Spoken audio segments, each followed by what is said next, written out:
बिस्मिल्लाहिर्रहमानिर्रहीम। Maths pan में खुश आमदीद।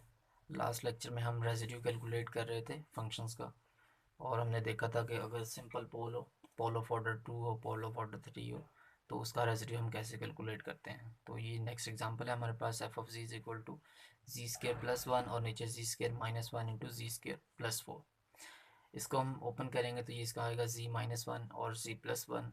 इसको ओपन करेंगे तो जी प्लस टू एटा और जी माइनस टू एटा। तो यानी ये हमारे पास फंक्शन आएगा जी स्केयर प्लस वन ओवर जी माइनस वन, जी प्लस वन, जी माइनस टू एटा और जी प्लस टू एटा। ये हमारे पास चार टर्में आएंगी इसके अंदर। यहाँ पे जी माइनस वन की पावर वन है तो z is equal to one simple pole है, यानी पोल ऑफ ऑर्डर वन है। जी प्लस वन की पावर वन है, यहाँ पे z is equal to minus one, ये सिंपल पोल है, इसकी पावर वन है। यहाँ पे z is equal to two iota, ये पोल ऑफ ऑर्डर वन है। यहाँ पे z is equal to minus two Yotta, तो ये यहाँ पे सिंपल पोल है। तो प्लस माइनस वन और प्लस माइनस टू योटा, ये चारों के चारों जो सिंगुलर पॉइंट्स हैं, ये हमारे पास सिंपल पोल्स हैं। अब रेजिड्यू कैलकुलेट करेंगे हर एक पॉइंट के ऊपर। रेजिड्यू कैलकुलेट करते हैं वन के ऊपर। अब सिंपल रेजिड्यू कैलकुलेट करने में हम क्या करते हैं, one over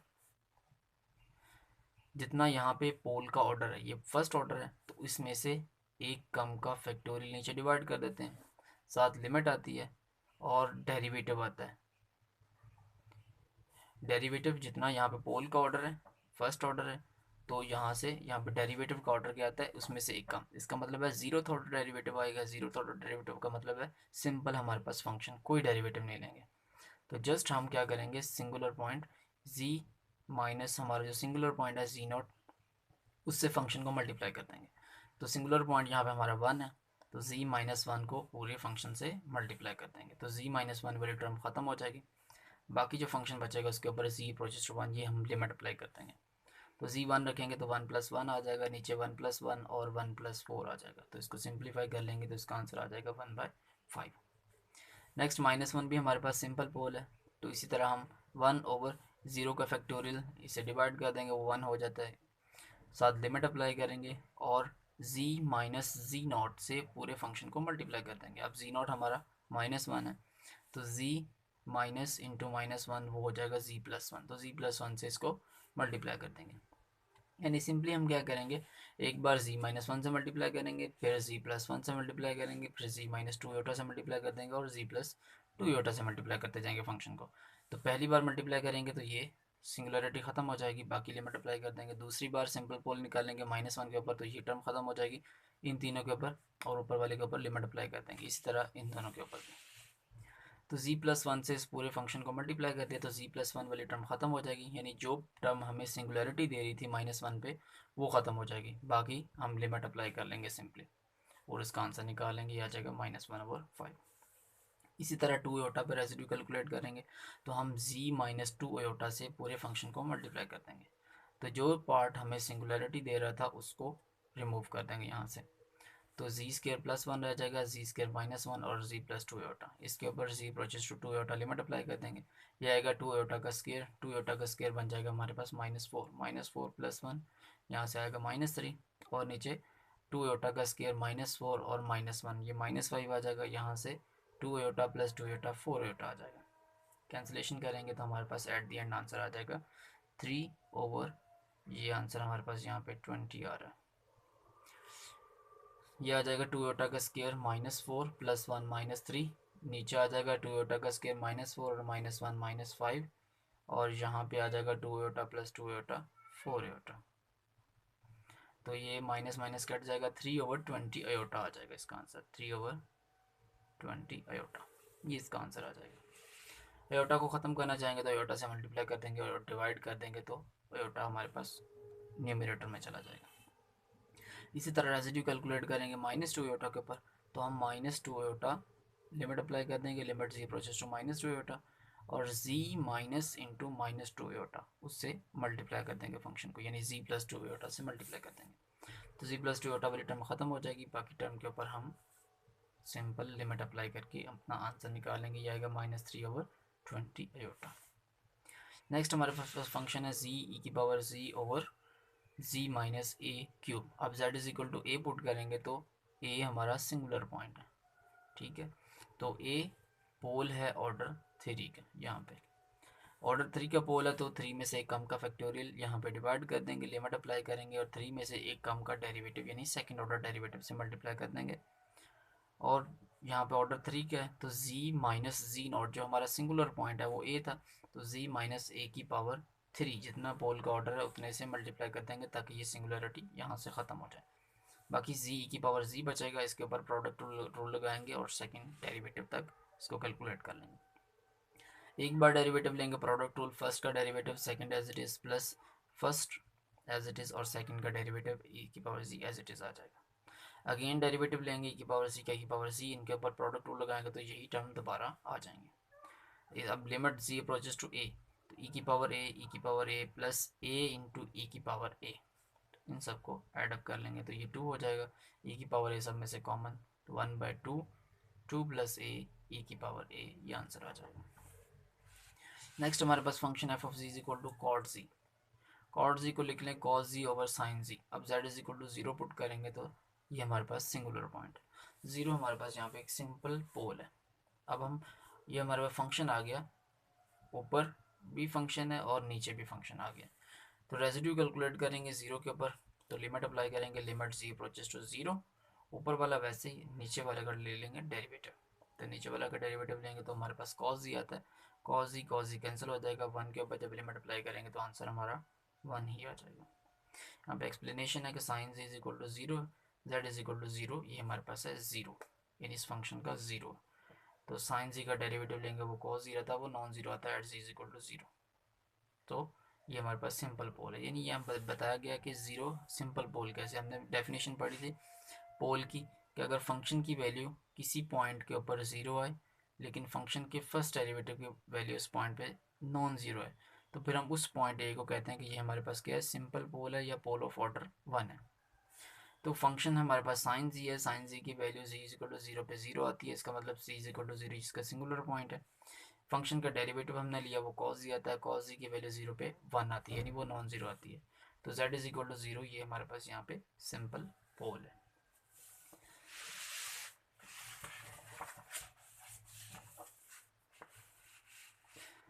next example F of z is equal to tan hyperbolic z. tan hyperbolic z को लिखेंगे sin hyperbolic z over cos hyperbolic जी।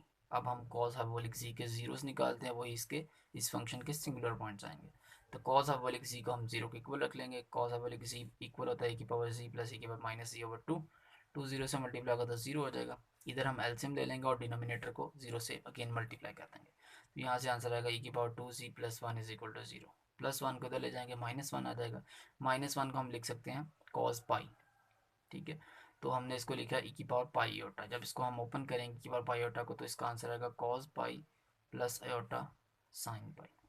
कॉस पाई की वैल्यू आ जाएगी -1, साइन पाई की वैल्यू 0 आ जाएगी, तो हम -1 को इस फॉर्म में लिख सकते हैं e की पावर पाई आयोटा, यानी आइलर फंक्शन यूज़ करेंगे।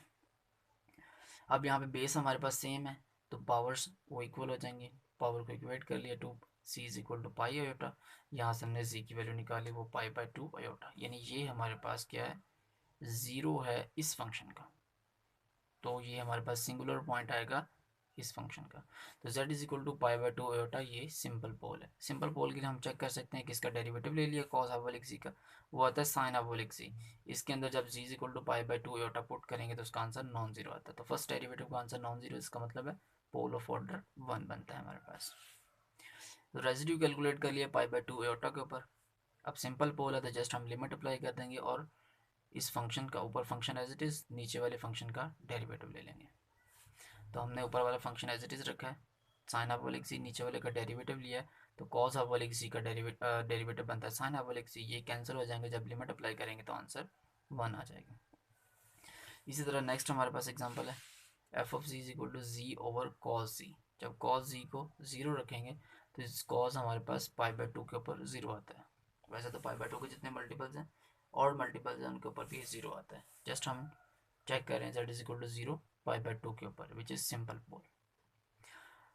अब ऊपर z फंक्शन है, नीचे cos z है, नीचे वाले फंक्शन का डेरिवेटिव लेंगे, ऊपर वाला वैसे रखेंगे और साथ लिमिट अप्लाई कर देंगे, limit z approaches to the singular point पाई/2, cos z इसका बन जाएगा माइनस साइन z डेरिवेटिव, तो जब हम लिमिट अप्लाई कर देंगे तो ऊपर आ जाएगा पाई/2, नीचे साइन 90 वो 1 होता है, तो माइनस ये है और जब लिमिट अप्लाई कर देंगे तो पाई बाई टू और नीचे -1, इसका आंसर आ जाएगा -पाई/2। इसी तरह नेक्स्ट वाली हमारे पास एग्जांपल है e⁻az ओवर कॉस हाइपरबोलिक पाई z।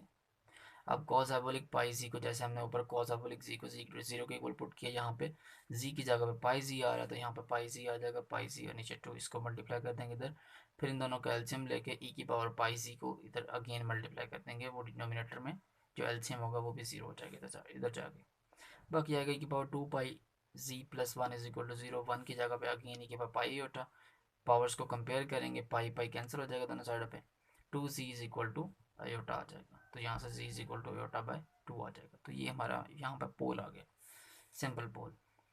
सिंपल पोल है तो लिमिट कैलकुलेट करेंगे, लिमिट z अप्रोचेस टू आयोटा/2, ऊपर वाला फंक्शन वैसे ही नीचे वाले का ले लेंगे डेरिवेटिव।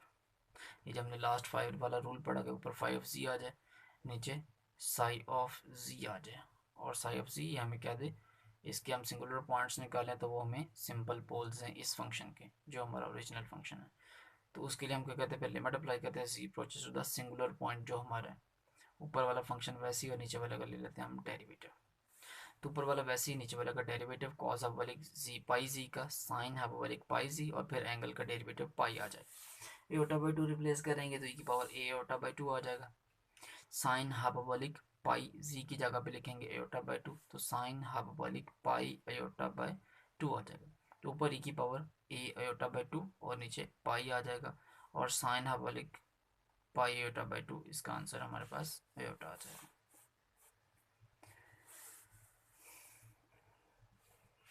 लास्ट एग्जांपल है हमारे पास f of z is equal to z e⁻z और नीचे z² -1, z² -1 को z+1 z-1 लिखेंगे तो +-1, ये हमारे पास दो पोल्स आ जाएंगे, +1 के ऊपर कैलकुलेट करेंगे तो हम z-1 से इसको मल्टीप्लाई कर देंगे, z-1 वाला फैक्टर ख़त्म हो जाएगा, सिंगुलरिटी रिमूव होगी, अब जस्ट लिमिट अप्लाई करके इसका आंसर निकाल लेंगे। -1 पे कैलकुलेट करेंगे तो z माइनस इंटू -1 तो z+1 हो जाएगा, z+1 से फंक्शन को मल्टीप्लाई कर देंगे ऊपर भी नीचे भी, तो z-1 और z+1, तो z+1 वाली टर्म ख़त्म हो जाएगी, बाकी z⁻z और z-1 रह जाएगा, जस्ट लिमिट अप्लाई कर देंगे तो यहाँ से हमारे पास आंसर आ जाएंगे। तो इस तरह से हम जितने भी फंक्शंस हैं उनके पोल्स के ऊपर रेसिड्यू कैलकुलेट कर सकते हैं।